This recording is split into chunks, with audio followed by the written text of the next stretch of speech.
Bom dia, Pedro.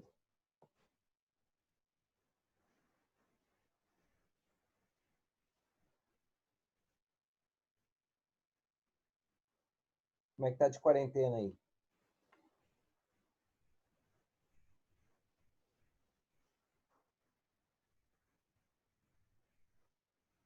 Tranquilo, então. Eu tô lendo aqui suas mensagens aqui, tá?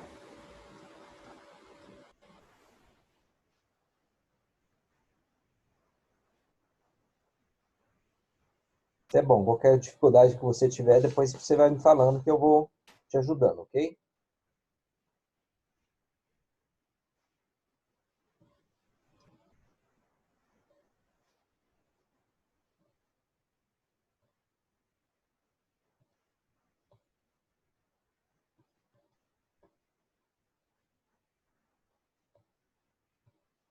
Enquanto isso, vamos esperando o pessoal entrar aí para a gente poder começar a nossa aula. Falta um minutinho aí para eles começarem a entrar, a gente vai entrando e vai falando.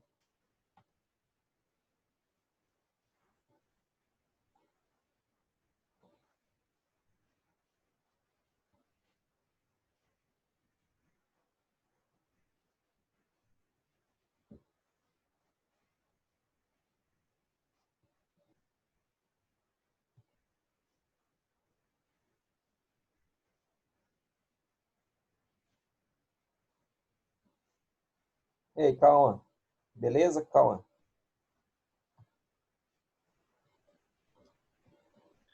Leonardo Dias.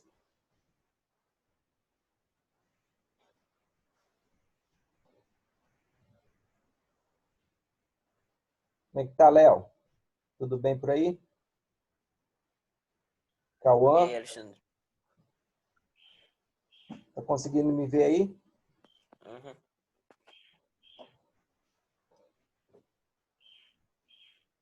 Como é que tá de quarentena aí? Tá tranquilo? Ah, tá indo, né? As aulas estão difíceis assim? Mais ou menos. Começo é assim, depois piora. Aí sim. Otávio, Briane entrou, tá conectando a Briane. Tudo bem, Briane?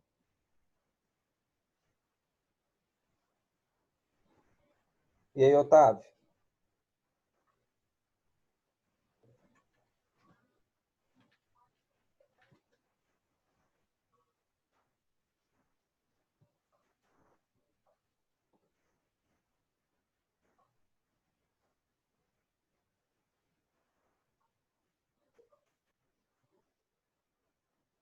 O que tá chato, Léo?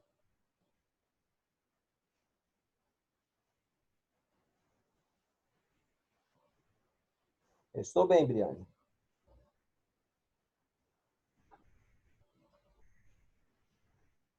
Ah, imagino. Tá sendo um saco essa quarentena, tendo que ficar confinado em casa, né?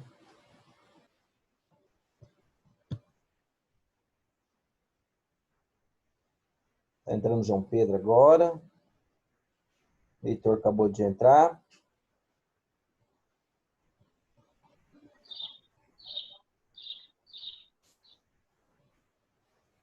E aí, João Pedro? Heitor, beleza?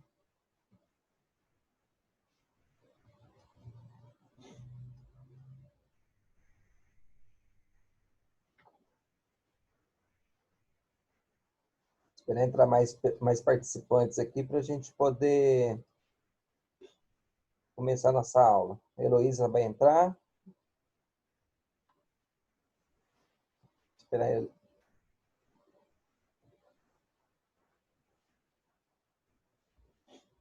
Maria Clara Prudêncio.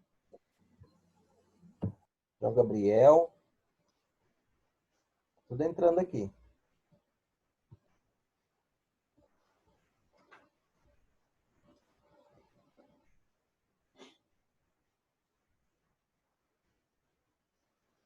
Bom dia, Maria Clara. Tudo bem?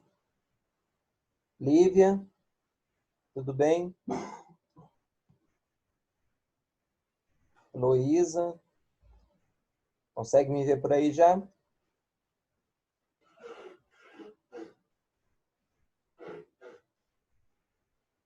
Saudade de vocês. Logo, logo a gente vai estar junto aí novamente.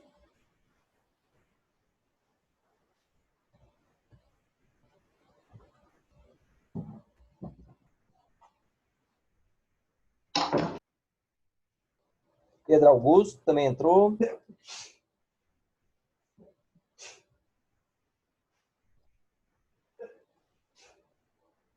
Pessoal, bom, tenho alguns recadinhos antes para falar com vocês a respeito de trabalhos, tá? Lembra que eu falei para vocês que trabalho vale nota? Então, vamos focar nesses trabalhos, tá? A gente tem data para entregar, de preferência entregar no grupo, tá? Vai ter nossas atividades no positivo on, tudo isso conta nota, certo? Então, esses trabalhos têm que ser entregues no dia, tá? Semana passada eu pedi para vocês entregarem um trabalho de vocês sobre o surrealismo e poucas pessoas me entregou, tá?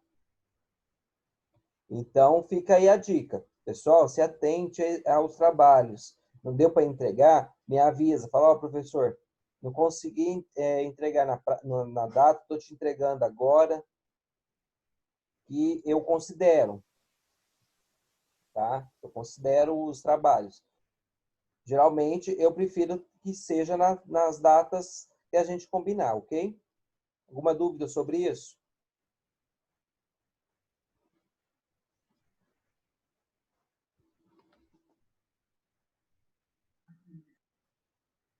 Beleza, então.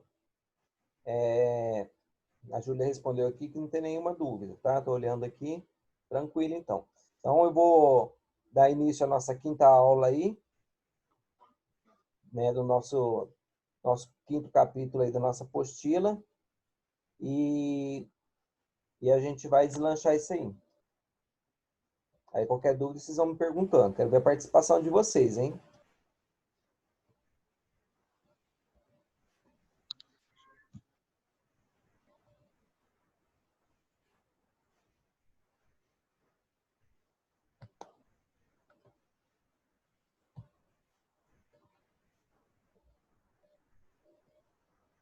Bom, nós temos aí o quinto capítulo da nossa apostila, como título é O Mundo da Lua, tá? Esse título aí é bem sugestivo, bem engraçado aí pelo título, né? Mas vamos ver o que ele retrata aí no nosso ciclo de aprendizado.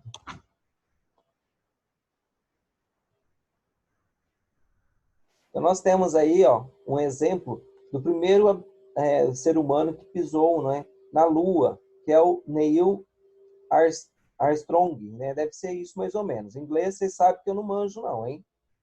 Então, vocês vão entendendo aí pela escrita aí. Então, este cara aqui, ó, em 1969, ele foi o primeiro homem a pisar na Lua, tá? Isso porque ele foi, né, a pessoa mais indicada, de acordo com a NASA, para ser a pessoa para pisar na Lua, para estar lá e contar como seria estar na Lua. Então, quando ele chegou lá, ele disse uma frase que ficou conhecida no mundo todo.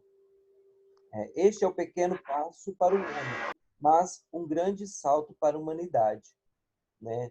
Então, até nos últimos tempos, nós temos visto aí excursões para conhecer a Lua, né? Visitar a Lua, né? Dentro de uma espaçonave que custa milhões aí, né?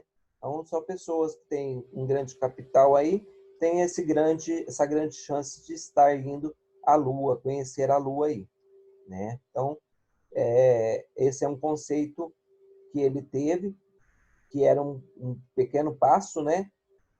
Dando um salto grande aí para as novas tecnologias, novos meios de transporte para chegar até lá. Alguma dúvida sobre isso?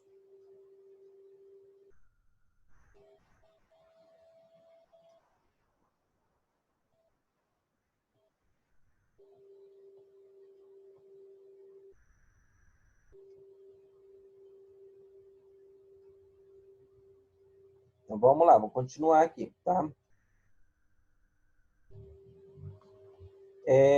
No segundo nosso slide aqui, ó, nós temos, no entanto, mesmo antes de ser feito histórico, a Lua já era visitada há muito tempo no universo artístico. Então, o que isso quer dizer?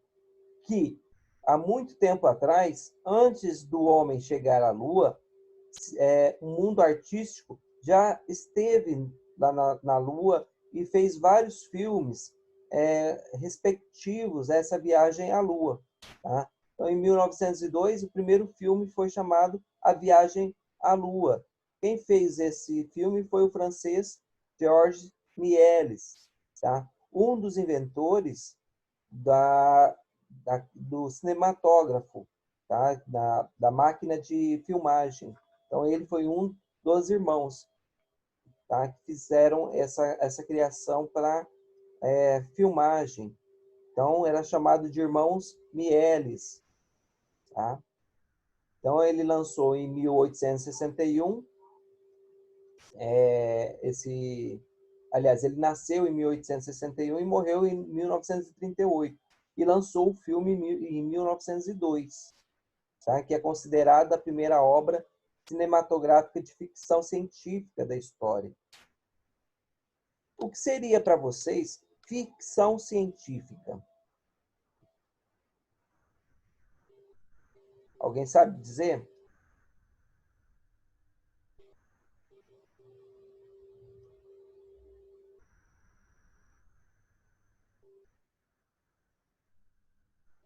Alexandre, Oi? ficção cientista seria algo que mistura tecnologia, ciência, só que ainda não é descoberta. Isso mesmo, correto. Então, nós temos aí, no nosso próximo slide aí, que eu vou apresentar para vocês, que é uma ficção científica. É um gênero artístico que mistura ciência, tecnologia e fantasia. Então, é uma coisa bem misturada aí. Então, eles usam vários meios para chamar a atenção do observador dentro de um filme aí, né? Então, eles usam a ciência, usa a tecnologia e a fantasia, mexe com o psicológico da pessoa, né? E dentro desses filmes, eles fazem o quê? Muitos efeitos especiais, tá? Então, o que são efeitos especiais? São efeitos de ilusão, tanto visuais, tanto sonoros, que estão presentes sempre nos filmes, né? Então, isso ocorre eventualmente. Em vários filmes tem esses efeitos especiais. Tem alguns filmes que é ligado diretamente com a ficção científica, né? Então, nós temos aí duas fotos abaixo aí, ó, de dois exemplos de ficção científica aí e um efeito especial. Então, dentro de um filme, existem vários fatores para criar um efeito especial aí, tá? Dúvidas sobre esse slide?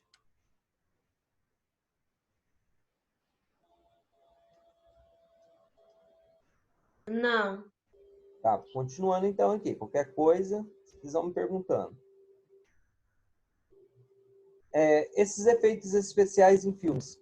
Então, eles tornaram-se imprescindíveis para a produção de muitos filmes. Então, especialmente filmes de ação, ficção científica, fantasias. Então, nós temos vários filmes aí que eles colocam muito efeito dentro do filme. Olha só nessa foto abaixo aí, ó. Que tem, do lado nosso direito está a cabeça de um dragão, né?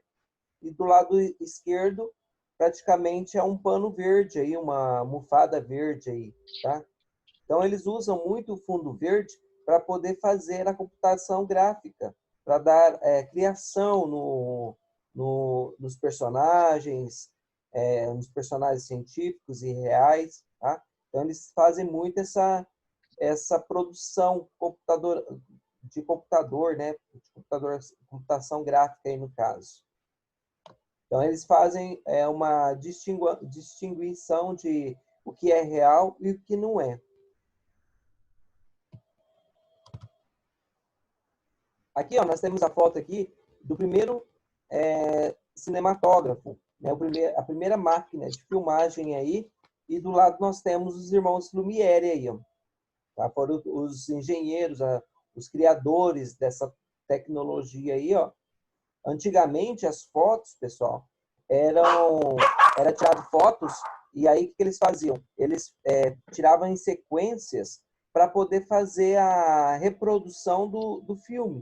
Então, fazia pequenos movimentos, tiravam fotos de pequenos movimentos, tá? E fazia uma sequência dessas fotos e acelerava essas fotos para dar movimento aos filmes. Então, os primeiros filmes aí, ó, durava em torno de 2 minutos, 3 minutos, e as pessoas naquela época pagavam para ver isso, tá? Então, era uma novidade do mercado naquela época. E aí eles pagavam caro e ficavam 2 minutos dentro do cinema para assistir a reprodução.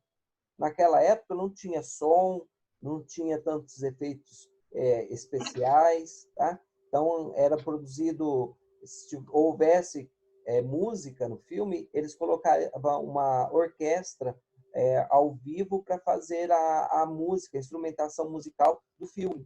Então era bem precário naquela época, tá? Alguma dúvida sobre isso?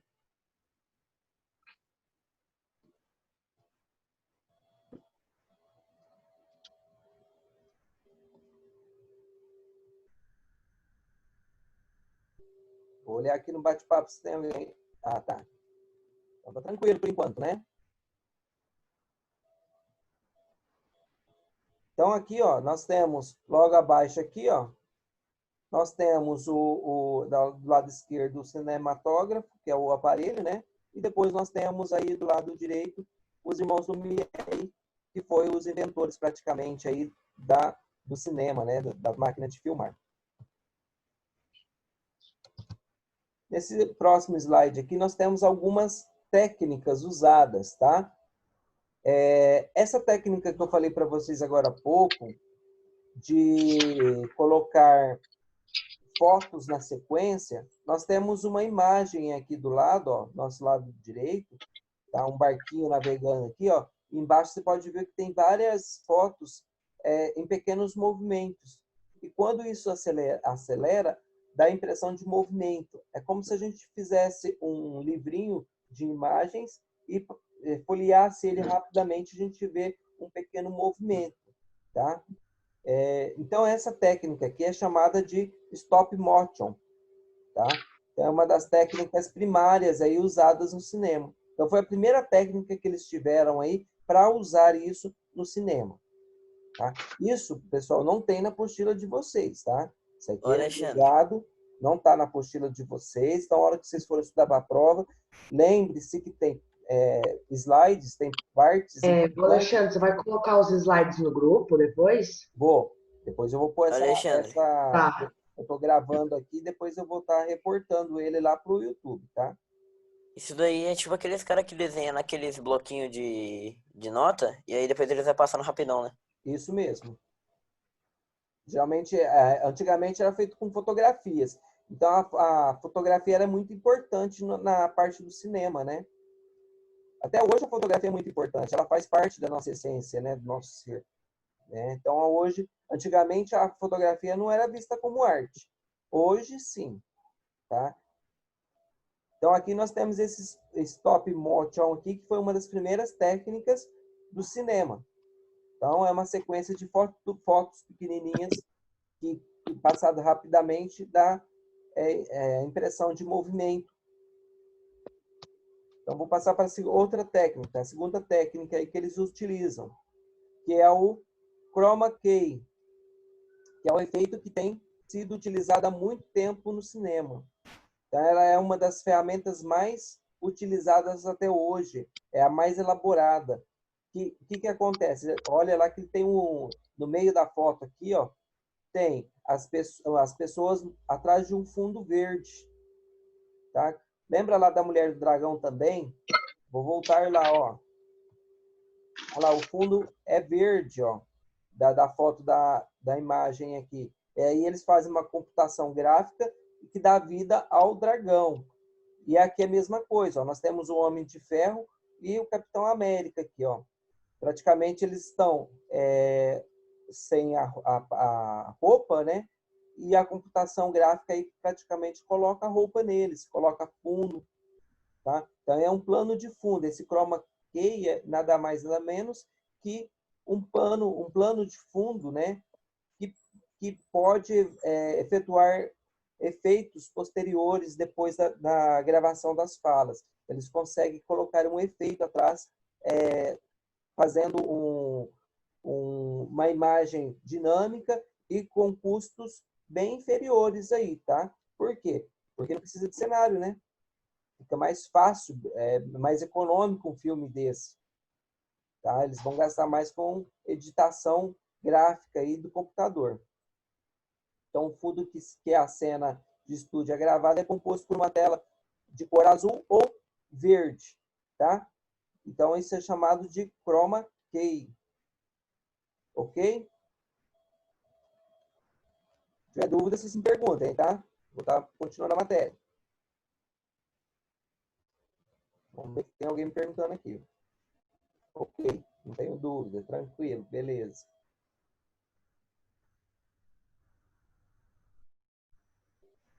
Vamos para o nosso próximo slide aqui, ó. Bullet time. Tá? Então, ele surgiu em que período? Na década de 90. Tá? Bem próximo agora de nós, praticamente, né?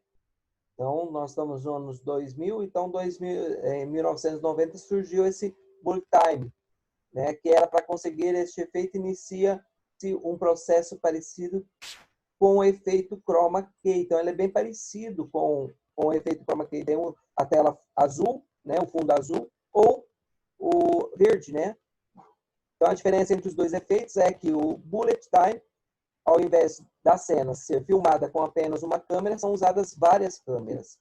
Então, a diferença do chroma key e do bullet time é que um fazia o fundo, gravava toda a cena com uma câmera só, tá? E depois fazia editação gráfica, e o bullet time, né? Fazia com faz, né, até hoje, com várias câmeras de filmagem. Tá? E depois eles fazem a edição gráfica aí para ficar um filme bem bacana. Olha a foto abaixo aí, ó. O cara está deitado aí praticamente, fazendo um movimento como se estivesse desviando, né, de algo. E o fundo é verde, no outro já está com edição gráfica aí praticamente.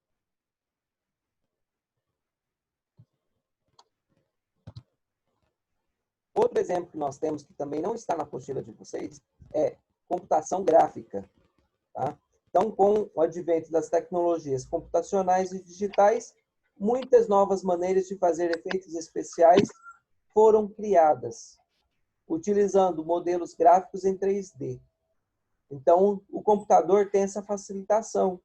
Então, ele produz, por exemplo, no caso aqui dessa imagem aí que nós temos abaixo, a espaçonave, né? Uma nave em 3D. E com isso, parece mais real as cenas do filme. Então, essa é uma projeção gráfica que é barata perante a produção, o cenário que eles teriam que construir, tá? E ficando mais simplificada, né? Então, é mais fácil a agregação desse programa junto ao filme. O custo sai mais barato.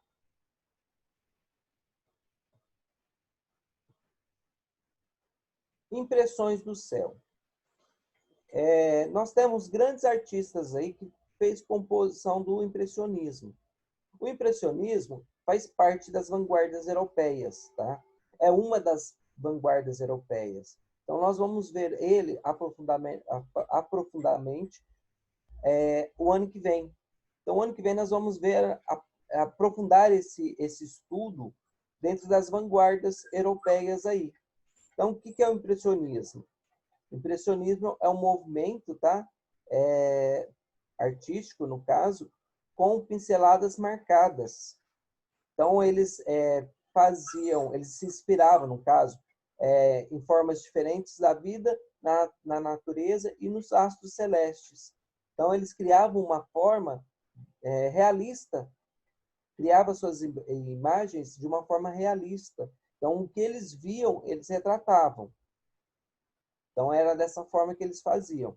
E pode ver aqui a nossa composição, aqui embaixo, nessa imagem de Claude Monet, aqui, ó, dessa tela que ele pintou, a gente vê com exatidão as pinceladas. Ó, no campo, a gente vê, no mar, a gente vê as pinceladas bem expressivas, tá? E as cores que ele mais utilizou foi o azul aí, ó, teve pequenos tons de amarelo e pequenos tons de vermelho, tá? Mas são as três cores que predominam praticamente o quadro aí. Depois vem com uma cor secundária que é o verde, tá? O verde, o cinza. Então nós temos o branco. Então nós temos aí várias tonalidades de cores, mas as predominantes aí que chamam a nossa atenção mais é o azul aí, né? Um pouquinho do amarelo chama a atenção nosso aí e um pouquinho do vermelho. São as cores que a gente usa nas nossas provas, praticamente. Então, o que foi o impressionismo? Foi um movimento artístico que revolucionou profundamente a pintura e deu início a grandes tendências do século XX. Tá? Havia algumas considerações gerais muito mais práticas do que teóricas, que os artistas seguiam em seus procedimentos técnicos para obter os resultados que caracterizaram a pintura impressionista. Então, uma desses resultados, desses procedimentos aí técnicos, são as pinceladas marcantes. Então, você pode ver que não tem contorno. As pinceladas eram tão expressivas que os contornos não eram fundamentais aí, não eram essenciais nessa composição. Aí nós temos Roupa Estendida, de Eliseu Visconti. Tá? Pessoal, se você escutar cachorro latindo, não repare não, tá? Porque os cachorros meus aqui, eles estão aboraçados hoje. Aí nós temos aqui, continuando, Roupa Estendida, de 1944, de Eliseu Visconti.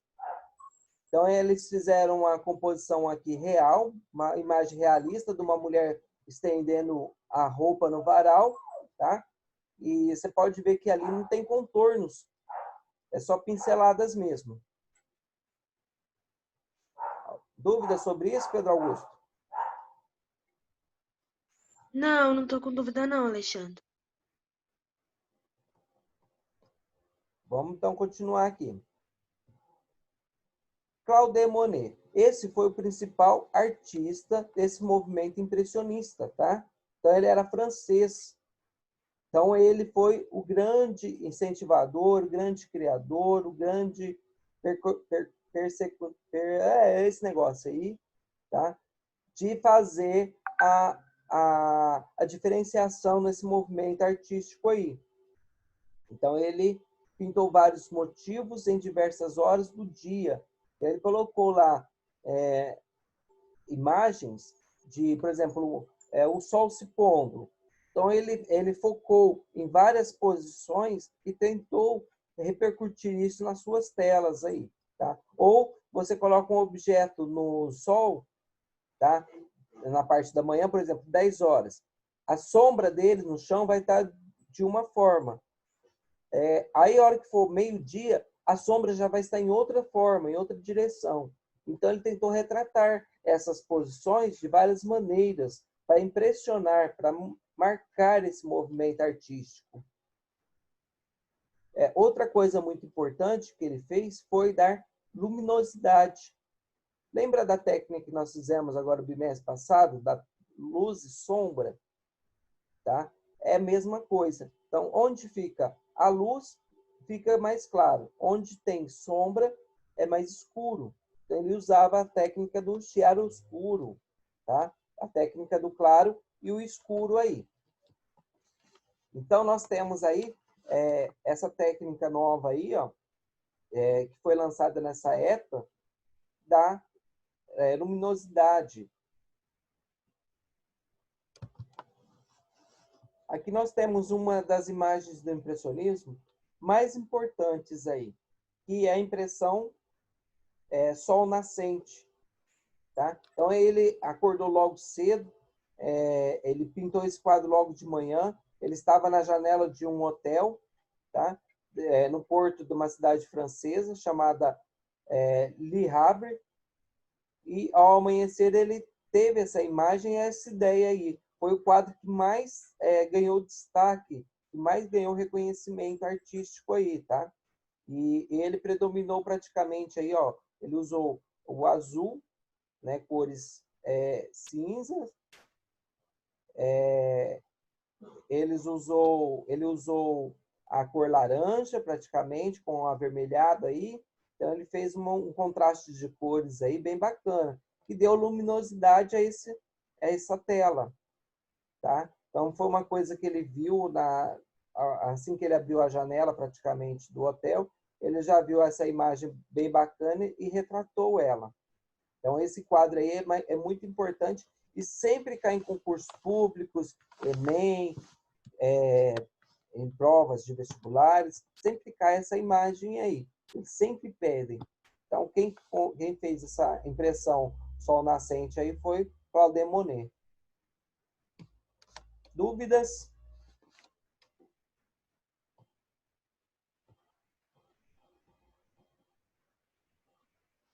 Vou continuar, então. Cores primárias. Praticamente todo mundo já conhece essas cores, né?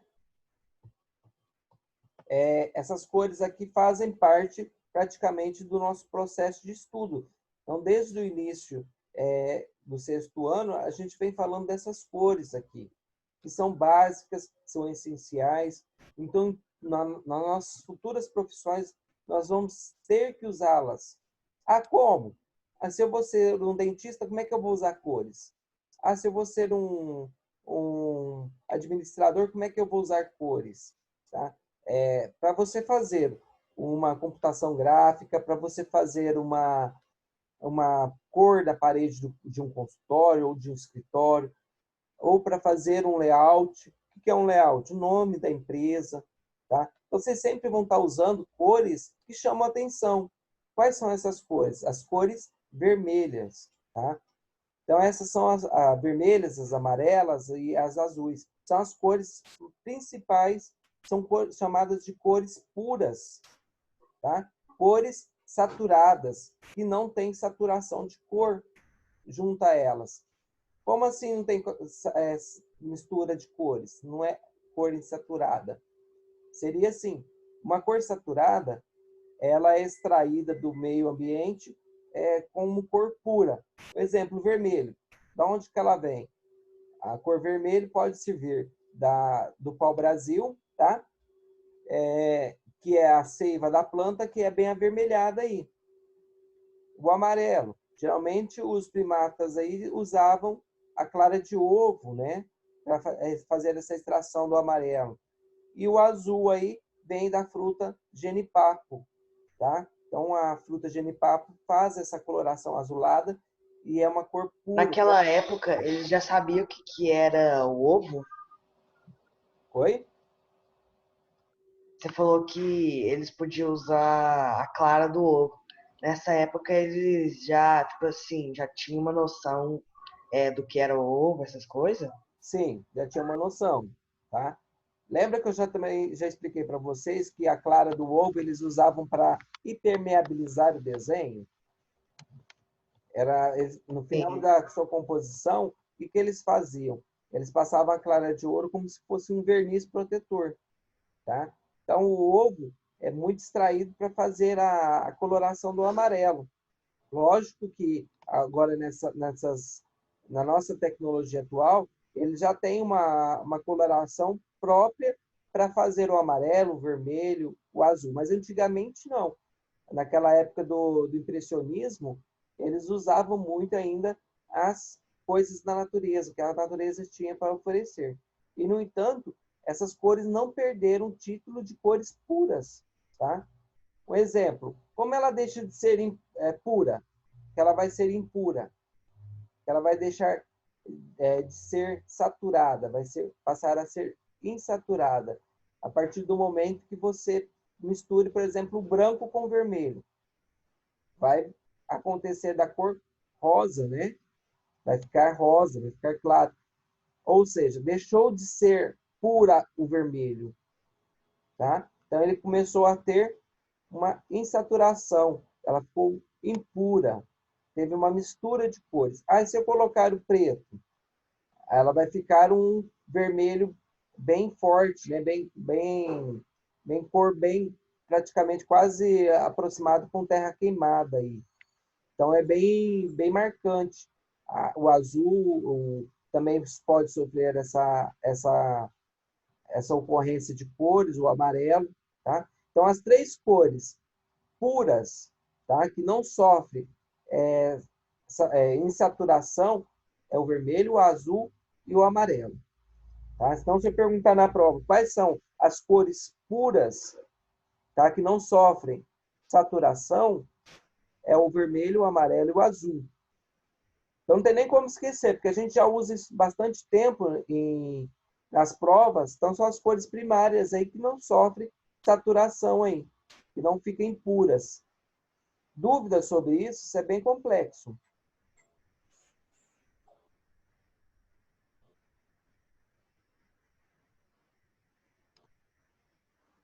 Alguém tem dúvida? Não. Não? Deu para entender o que são cores puras e cores impuras?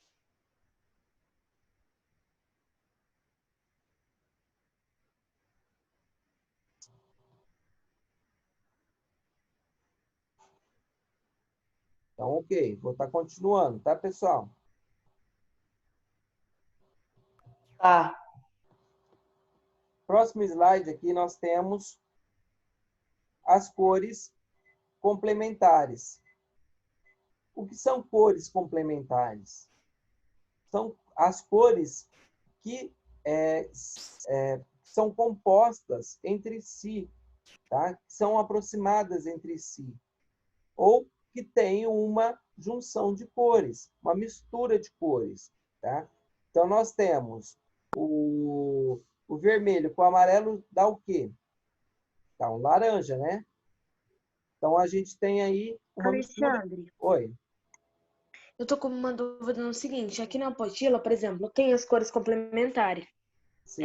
Precisa tirar print desse daí ou pode só grifar aqui mesmo na apostila? Não, pode grifar só na apostila, tá? Tá.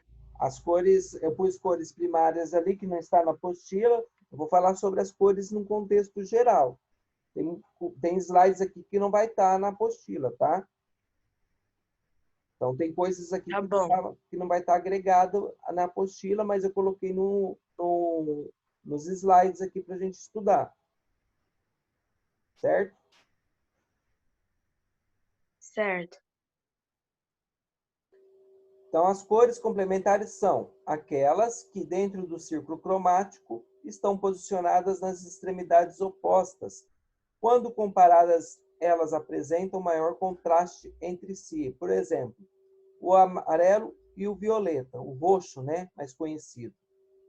Então, as cores complementares, elas complementam uma a outra. Ela faz uma junção entre si, dando uma outra tonalidade.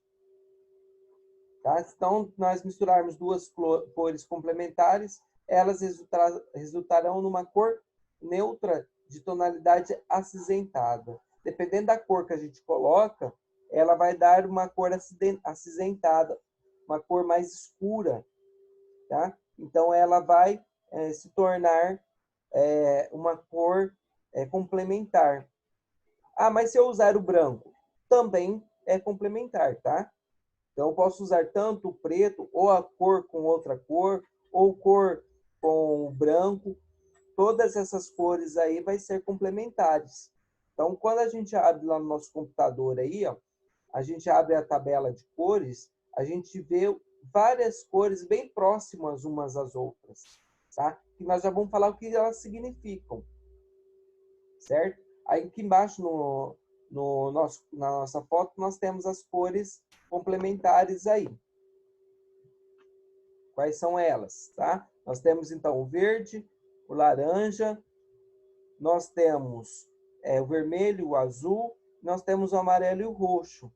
São cores complementares. Então, anotem isso num caderninho para vocês não esquecerem, ou na apostila de vocês.